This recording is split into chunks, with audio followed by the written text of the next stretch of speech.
Picture this. It's 1957. Eisenhower is in the White House. Sputnik has just shocked the world, and every teenager in America wants one thing: a set of keys to a Chevrolet Bel Air. With its rocket fins, chrome grin, and V8 thunder, it became the crown jewel of the Tri-5 Chevys. But here's the twist. Behind the polished image are secrets, flukes, and stranger-than-fiction stories that shaped this icon. Tonight, we're not just admiring tail fins. We're digging into 20 weird facts you didn't know about the 57 Bel Air. And wait till you hear why fact number 1 almost never made it to production. The 1957 Chevrolet Bel Air isn't just another classic car. It's a cultural bookmark. The shape, the stance, the chrome, it defined an era. But the real story isn't as smooth as its styling. Hidden in production records, in racing bands, in oddball options, are tales that make this car far stranger than nostalgia suggests. If you love deep dives into automotive legends, hit that like button and subscribe. You won't want to miss what's coming next. The cheapest $1 million car. Here's the kicker. The 1957 Bel Air was called a sales flop, until it became a $1 million collector piece. Back in '57, Chevy actually lost market share to Ford.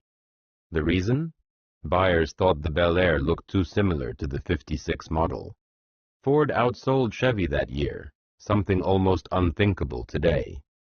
Fast forward half a century, and those same two similar cars now bring record-breaking numbers at Barrett-Jackson auctions. Details? In 2016, a fuel-injected Bel Air convertible sold for $143,000. In 2021, another broke $220,000. And here's the twist.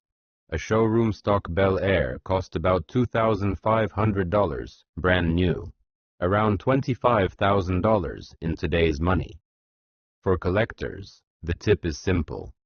Fuel-injected cars with matching numbers are gold.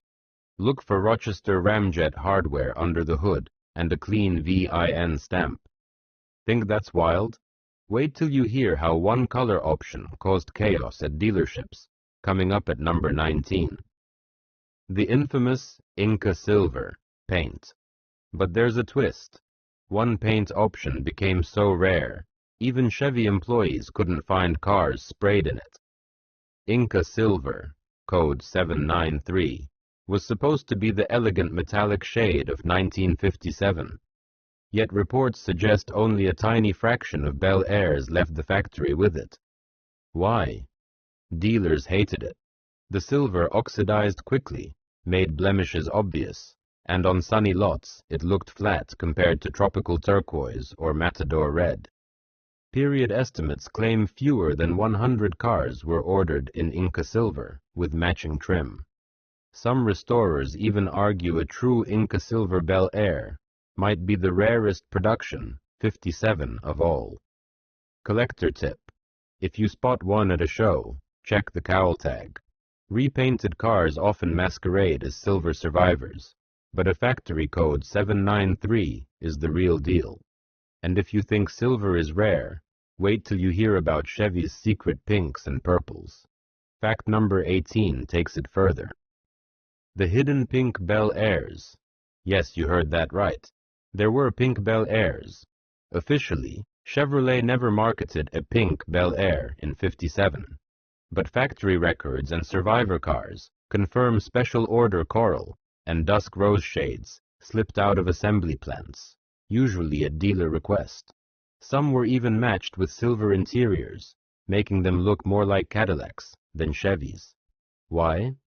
Because Chevrolet's paint program allowed fleet and regional dealers to push non-standard colors if they were willing to pay extra for custom runs. These pink Bel Airs were almost always convertibles, aimed at fashion-conscious buyers in California and Florida. Spotter's tip. Look for paint codes marked special on the firewall tag. If legit, the car is far more valuable than a respray job. And here's the kicker. The oddball paints weren't even the weirdest Bel Air custom orders. Coming up at number 17, the Bel Air police car nobody talks about. The Bel Air Police Special. Here's the part nobody talks about. Chevy quietly built Bel Airs for police duty. When we think of 50s squad cars, we imagine black and white sedans with plain trim. But certain departments, including the California Highway Patrol, ordered 57 Bel Airs with heavy-duty suspensions, spotlight mounts, and pursuit-rated 283 V8 engines. These were often two-door post sedans, chosen because they were lighter and stiffer than convertibles. Even more shocking, some came with manual 3-speed transmissions and limited-slip rear ends, pure performance hardware, hidden in a cop car. Collectors often dismiss two-door posts as less valuable than hardtops, but if you find one with reinforced floors, fleet-coded cowl tags, or original police equipment, you're looking at a historical unicorn. And that's when things get weird, because Chevy built another Bel Air variant you weren't supposed to race, but everyone did. That's fact number 16. The racing ban workaround. In 1957, GM publicly banned racing involvement. But here's the twist. Chevrolet found ways to keep the Bel Air on track anyway. The National Association for Stock Car Auto Racing, NASCAR, was exploding, and Chevy didn't want to lose its edge. So engineers sold heavy-duty packages under the radar. That included stronger rear axles, beefed-up cooling, and fuel injection kits coded as RPOs, regular production options. Chevrolet insisted these weren't for racing, but racers knew better. Junior Johnson and other NASCAR stars squeezed out over 280 horsepower from the 283. And let's not forget, this was the first mass-produced engine in America to hit the 1 horsepower per cubic inch milestone. Collector angle. Spotting a genuine racing option Bel Air means checking for original HD brake drums, not aftermarket replacements. If the casting dates line up, you've struck gold. And if you think secret racing packages are wild, wait until you hear how Chevy almost killed the Bel Air entirely. That's number 15. Chevrolet almost killed the Bel Air in 1957. The twist? The 57 Bel Air nearly didn't exist. By late 1955, Chevrolet engineers had already designed an all-new platform for 1957. It featured lower lines, a radically different roof, and fresh sheet metal. But here's the kicker. Chevy's corporate brass scrapped it. Why? Because tooling costs were too high, and the all-new design wasn't ready in time. So Chevy was forced to rework the 1955-56 body yet again, stretching fins and chrome to make it feel new. The result? What was originally a stopgap became the most iconic model of the Tri-5 Chevrolets. That's irony at its best. A car meant to fill a production gap became a timeless symbol. Collectors today love spotting the carryover engineering, things like floor pans and door shells that dated back to 55.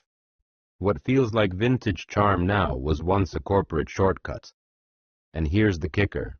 If Chevy had actually built that 57 redesign, the car we revere today might not exist at all. Even stranger, at least one prototype of that lost 57 still survives. And speaking of prototypes, that brings us straight to number 14. The lost 57 prototype. Rumor? Not quite. There really was a different 57 Chevrolet mock-up. Chevy designers under Claire McKeeshan had clay models in 1955 that looked nothing like the Bel Air we know. Think lower hoods, more Pontiac-like lines, and slimmer fins. Some insiders even called it a baby Cadillac.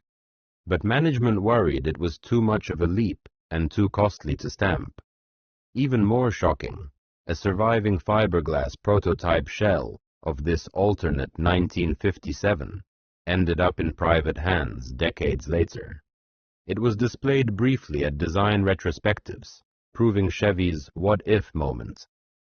Collectors salivate over the story because it highlights just how close we came to a completely different design lineage. The tail fins we love? They weren't even supposed to happen. Spotter's angle. When you see Bel Air memorabilia, note that early concept sketches sometimes show these stranger lines, making them highly collectible among design buffs. But if prototypes sound rare, you won't believe what ended up exported overseas. That's fact number 13. Export oddities. Right-hand drive, Bel Airs. Here's the part nobody expects. The 57 Bel Air wasn't just an American dream. It was built in right-hand drive. Chevrolet had assembly plants in Australia, New Zealand, and South Africa that converted Bel Airs for local markets. These were in shade tree swaps. GM's overseas divisions tooled special dashboards, steering linkages, and wiring looms to create factory-quality right-hand drive cars. Even more shocking, these export Bel Airs often came in stripped trims, sometimes with 6-cylinder engines, manual gearboxes, and bare interiors, while looking like luxury cars on the outside. In Australia, they were sometimes even rebadged under Holden. For collectors, spotting an export Bel Air is a treat. Look for oddball details, mirrored dashboards, unique serial tags, and metric speedometers. They're far rarer than American convertibles. And here's the kicker. Chevy's global reach didn't stop there. In fact, one Bel Air option became so bizarre, it almost defied logic. That's fact number 12. The vacuum ashtray option. Yes, you heard that right. Chevy once offered a vacuum-powered ashtray. RPO 216 was an accessory that used engine vacuum to suck ashes from a small dashboard unit into a container under the hood. Why? Because in the smoking-heavy 50s, Chevrolet pitched it as a convenience feature. No messy trays to empty, just modern suction technology. But there's a twist. Dealers hated servicing them, and they clogged easily. Very few were sold, making original units among the rarest Bel Air accessories. Collectors now hunt for the distinctive chrome smoker's lid on restored cars. Think about it. A family car with space-age styling, and a gadget that literally vacuumed your cigarette ashes. Couldn't be more 1950s. Spotter's tip. If you find a Bel Air with extra hoses leading from the firewall, you might have stumbled on a factory vacuum ashtray system. That's a jackpot accessory, and if that seems odd, you haven't seen anything yet. Coming up, fact number 11 dives into the weird world of seatbelts Chevy didn't want you to use. The seatbelt controversy. Here's the kicker. Chevrolet offered seatbelts in 1957, but discouraged buyers from ordering them. Back then, seatbelts were still considered experimental. Dealers feared customers would see them as unsafe or a reminder of accidents. Some salesmen even told buyers seatbelts would wrinkle clothing or trap passengers in fires. The result? Only a tiny fraction of 57 Bel Airs were sold with belts. Even more shocking, the option RPO 101 cost a mere $27. That's about $270 today. Cheap insurance, but rarely chosen. Most Bel Airs today are found without factory belts, though restorers often add them for safety. Collector's tip. Original belts have unique GM buckles stamped with Chevrolet logos. Aftermarket swaps are common, so real belts boost authenticity. Why does it matter? Because the Bel Air straddled two eras, carefree chrome cruising and the dawning age of safety regulation. And that tug of war only gets weirder at number 10. The 1 horsepower per cubic inch milestone. Here's the kicker. The 57 Bel Air became the first U.S. production car to officially claim 1 horsepower per cubic inch. Chevy's engineers worked tirelessly to perfect the Rochester Ramjet fuel injection system. When paired with the 283 cubic inch V8, it delivered a rated 283 horsepower. That magic ratio, 1 horsepower per cubic inch, was unheard of at the time. But there's a twist. Very few customers actually ordered it. The fuel injection option added nearly $500 to the price of a Bel Air, almost 20% of the car's base cost. Most buyers stuck with the cheaper carbureted versions. Still, the achievement put Chevrolet in the record books. Today, a genuine fuel-injected Bel Air is the holy grail for collectors. Spotting one means checking for fuel injection, fender scripts, and the distinct plenum-shaped intake under the hood. Beware, though, clones are everywhere. Even more shocking? The 283 horsepower figure was likely conservative. Some dyno tests suggest the motor made closer to 300 horsepower. But the marketing line was too perfect. 1 cube, 1 horse. And if performance numbers excite you, wait till you see what happened when Chevy tried an aluminum experiment. That's number 9. The aluminum front-end experiment. The part nobody talks about? Chevy tested lightweight aluminum panels on the Bel Air. In the mid-1950s, engineers were obsessed with shaving weight for racing. Period documents suggest Chevrolet built a handful of Bel Airs with aluminum hoods and front fenders for drag racing development. These weren't showroom cars. They were experimental builds, never meant for retail. Here's the twist. While GM claimed it was staying out of racing, these lightweight parts quietly slipped into the hands of racers and engineers. Aluminum panels cut nearly 75 pounds off the front end, giving the cars quicker launches. Collectors today whisper about mule cars that carried these panels. Most are long gone, scrapped after hard racing lives. But spotting one means checking for odd corrosion patterns or casting stamps that don't match factory steel panels. Even more shocking? These experiments foreshadowed the aluminum muscle cars of the 60s, like the ZL1 Camaros. The Bel Air was the guinea pig. And if you think aluminum hoods are weird, you won't believe the luxury option Chevy buried in the accessory catalog. That's number 8. The Otronic Eye headlight gizmo. Why? Because Chevrolet wanted to sell the Bel Air as futuristic. One of the strangest options in 1957 was the Otronic Eye, a dash-mounted sensor that automatically dimmed your high beams when oncoming cars approached. The gadget looked like a little periscope sitting on top of the dash. Here's the kicker. It barely worked. Drivers complained it was too sensitive, dimming at streetlights or failing to react quickly. Still, Chevrolet marketed it as scientific safety. The option was pricey and rarely ordered, making surviving cars with it unusual. Collectors can spot the Otronic Eye by the chrome pod mounted near the windshield.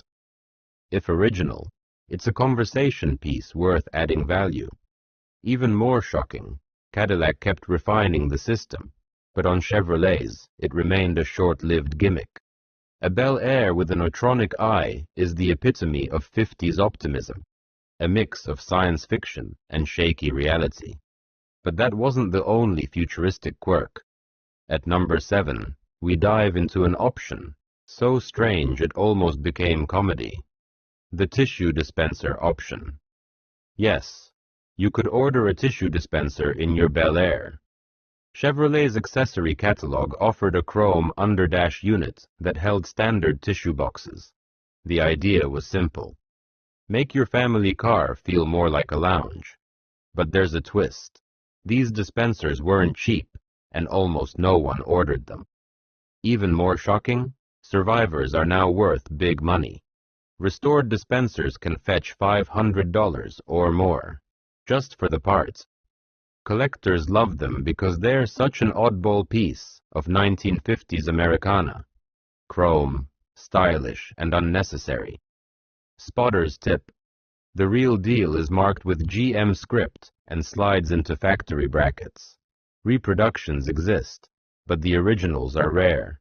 It tells you something about the Bel Air's era. Americans were buying not just cars, but rolling living rooms. And here's the kicker: the next option wasn't about comfort. It was about survival. That's fact number 6.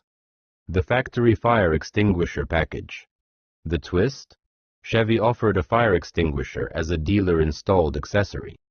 Back in the 50s, roadside fires were more common. Carburetors leaked, wiring overheated, and gas tanks weren't as secure. Chevrolet quietly offered a chrome-bracketed extinguisher that mounted under the front seat. It wasn't a headline feature. It was buried in the accessory catalog. Collectors today prize these original extinguishers. They're instantly recognizable by their chrome handles and GM-approved tags. Ironically, most are now empty, but as collectibles, they're worth more than some performance parts. Why?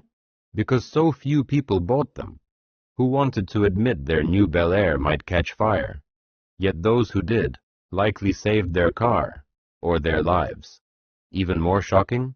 Some dealers made them mandatory for fleet and police orders, meaning a few Bel Air squad cars rolled with fire extinguishers straight from the factory. And if you think that's unusual, wait until number 5. The Bel Air engine that was never supposed to exist. The Mystery 307 V8 prototype. Here's the kicker: the 57 Bel Air briefly carried an engine that didn't exist. While the production lineup centered on the 265 and 283 cubic inch V8s, period engineering logs hint at experimental test mules running a 307 cubic inch small block. 3 years before Chevrolet would officially launch the 307 in 1968. These were developmental motors, likely used to trial bore and stroke combinations. The twist? None were intended for public sale. Yet scattered rumors suggest a handful of early Bel Air fleet cars were fitted with pre-production blocks for real-world testing. If true, they were almost certainly recalled or scrapped. Collectors whisper about these ghost motors. How would you know? Check casting codes on engine blocks. If you stumble on a 57 Bel Air with a non-standard code and factory-style machining, you might be staring at one of GM's lost experiments. Even more shocking, one such block reportedly surfaced at a swap meet in the 1980s, drawing fierce debate among small block historians. It proves something simple. The Bel Air wasn't just a car. It was a rolling test lab for Chevrolet's future. And if prototypes sound intriguing, wait until number 4, where Hollywood itself immortalized the 57 Bel Air in the strangest ways. Hollywood's favorite time traveler. Why? Because the 1957 Bel Air became a film star across decades. The most famous appearance? American Graffiti, 1973, where Harrison Ford's black 57 Chevy became the bad boy's ride in that fateful drag race. But here's the twist. The 57 Bel Air appears in dozens of other movies, from Dirty Dancing to Cobra. Sometimes it's a background cruiser, other times it's the star. Even more shocking, movie studios often used cheaper 210 or 150 series Chevrolets, dressed up with Bel Air trim, fooling audiences. Spotting the difference requires sharp eyes. Genuine Bel Airs have gold anodized trim and unique scripts, while 210 imposters do not. Collectors know the value of screen-used cars, skyrockets. A studio-used Bel Air from two-lane blacktop once sold at auction for more than AAA standard cars' price. And here's the kicker. The car's pop culture halo actually helped fuel its collector boom in the 1980s, when Back to the Future reintroduced the 50s to a new generation. But if Hollywood glamorized it, number 3 shows how real-life celebrities turned it into their guilty pleasure. Elvis Presley's odd Bel Air connection. Here's the part nobody talks about. Elvis didn't just own Cadillacs. He also had a '57 Chevrolet Bel Air. Period photos show him with a pale blue hardtop, given as a gift to one of his Memphis Mafia crew. But the kicker, Elvis supposedly drove it undercover when he didn't want to be recognized. Unlike a flashy Cadillac, a Chevy could blend in on the streets of Memphis. Even more shocking, collectors still debate which of Elvis's Bel Airs survives. Some claim one sits in private hands, while others insist Graceland sold it off quietly decades ago. What's not in dispute? Celebrity ties add fuel to the Bel Air legend. Auction prices for any Elvis-linked Chevy easily leap into six figures, regardless of condition. Spotter's angle. Look for provenance, photos, registration slips, or paperwork connecting cars to the king. Without that, every blue Bel Air suddenly gets pitched as Elvis's car. Buyer beware. And here's the twist. If Elvis's Bel Air was about fame, number 2's Bel Air was about danger. The Cuban taxi fleet that refuses to die. Even more shocking, the 1957 Bel Air still roams Havana as a working taxi. When the U.S. embargo hit Cuba in 1960, Cubans were cut off from new American cars. Their solution? Keep the old ones alive forever. Thousands of Chevrolets, especially Bel Airs, became Havana's rolling icons. Here's the kicker. Under the hood, many no longer have Chevy engines. Instead, owners swapped in Soviet Lada, Toyota, or even tractor motors to keep them alive. Bodywork was endlessly patched. Chrome was hand-polished, and interiors were recovered with whatever materials were available. The result? The Bel Air became more than a car. It became a symbol of resilience, rolling through Havana like time travelers from 1957. Collectors who visit Cuba marvel at the ingenuity. Bel Airs with diesel engines, mismatched panels, and yet still earning fares 60 years later. For purists, it's a tragedy. For romantics, it's a living legend. But all of this leads us to the most shocking twist of all.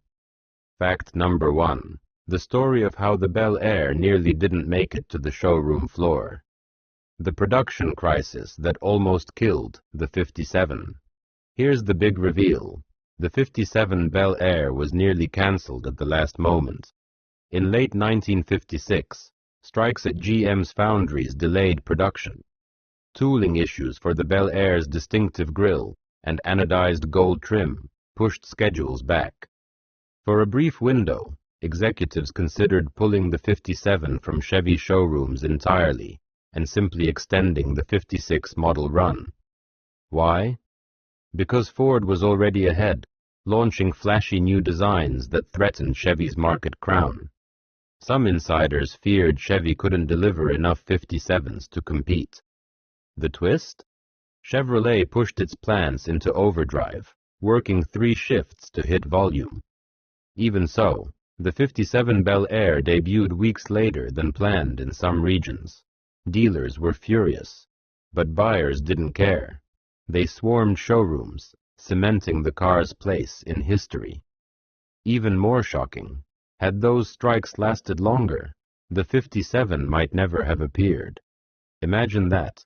The most iconic of the Tri-5s erased by labor disputes. For collectors, the crisis explains why early production Bel Airs sometimes show odd quirks, misaligned trim, different suppliers for parts, even mismatched materials. These crisis cars are now prized for telling the true messy story of how close Chevy came to losing its crown jewel. And that's why the Bel Air isn't just a classic. It's a survivor. So there you have it. 20 weird, wild, and downright unbelievable facts about the 1957 Chevrolet Bel Air. From secret police packages to vacuum ashtrays, from Elvis's personal ride to Cuban taxis that still refuse to die, this car is more than chrome and fins. It's a mirror of mid-century America, its optimism, its contradictions, and its improvisations. Here's the kicker.